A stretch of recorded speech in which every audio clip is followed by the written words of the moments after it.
बढ़ती हुई मानव आबादी के इस दौर में अपना घर होना गौरव की बात होती है। कई बार घर बनाने की चाहत एक नशा बन जाती है जिसकी चपेट में आकर ज्यादातर मनुष्य अपना जीवन बर्बाद कर लेते हैं। तो क्या अपना घर बनवाना वाकई में एक सम्मान की बात है या किसी की सोची समझी साजिश? इसे समझने के लिए आइए चलते हैं इस खूबसूरत कहानी की ओर जिसका नाम है अपना घर।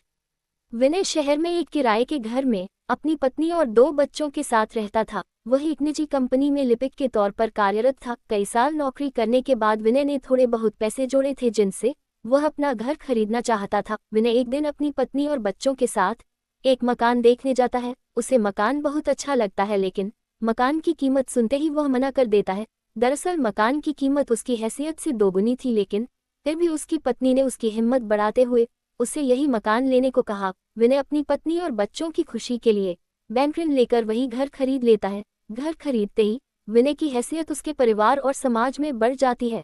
धीरे धीरे विनय को अपने घर का घमंड होने लगा और अब वह टुटकर चलना सीख गया था। लेकिन कुछ ही महीनों के अंदर विनय की खुशी गम में बदलने लगी। ब्याज पर लिए गए ऋण की वजह से विनय की आधी वेतन कट जाती थी। शुरू में तो विनय को इसका कोई फर्क नहीं पड़ा लेकिन जैसे ही खर्चे बढ़ने लगे तो उसे अपनी आर्थिक स्थिति की चिंता सताने लगी। फिर भी विनय जोड़ तोड़ करके अपना घर चला ही रहा था। लेकिन एक दिन अचानक विनय के छोटे बेटे की तबीयत खराब हो जाती है जिससे वह डर जाता है और अपने बेटे को लेकर अस्पताल भागता है। अस्पताल में इलाज के दौरान पता चलता है कि बच्चे को कैंसर है और उसका ऑपरेशन करना बहुत जरूरी है, नहीं तो उसकी जान को खतरा हो सकता है। डॉक्टरों की बात सुनते ही विनय और उसकी पत्नी घबरा जाते हैं। विनय की धड़कनें तेज होने लगती है क्योंकि वह वैसे ही बैंक के कर्जे में लदा हुआ है। फिर बच्चे के इलाज के लिए इतने पैसों की व्यवस्था कैसे होगी? विनय को कुछ समझ में नहीं आ रहा था। उसकी पत्नी ने उसे दिलासा देते हुए पूछा, क्या तुम्हारी कंपनी हमारी कोई मदद नहीं करेगी?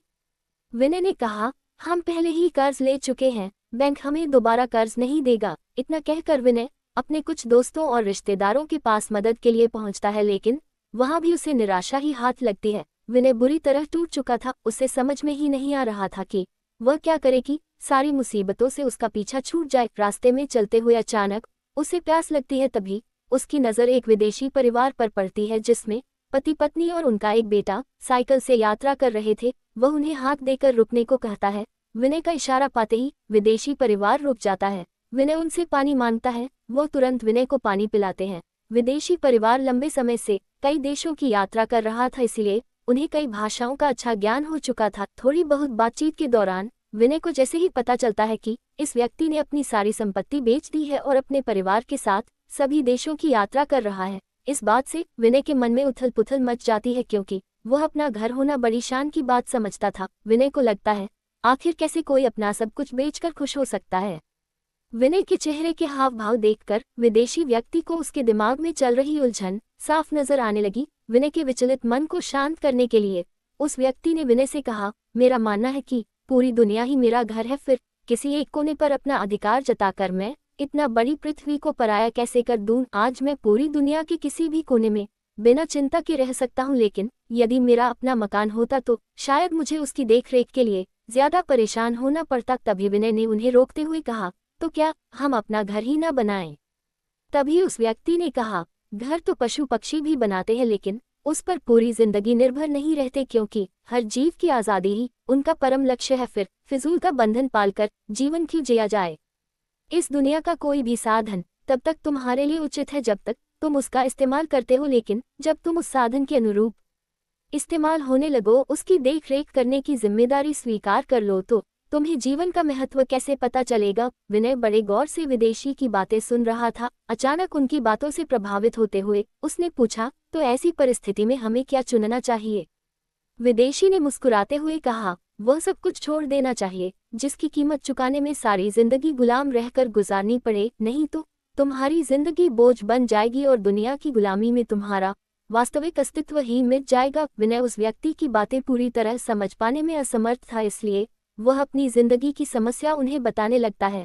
वो तुरंत उसे कहते हैं, तुम्हें अपना घर बेच देना चाहिए। उसकी बात सुनते ही विनय नाराज हो जाता है और कहता है, मेरे घर से मेरी भावनाएं जुड़ी है, मेरी पत्नी और बच्चों का वक्त वहां गुजरा है, फिर वह घर मैं कैसे छोड़ सकता हूं? तभी उन्होंने मुस्कुराते हुए कहा, जैसे एक दिन तुम ये दुनिया छोड़कर जाओगे। इस बात से विनय का मुंह बंद हो जाता है।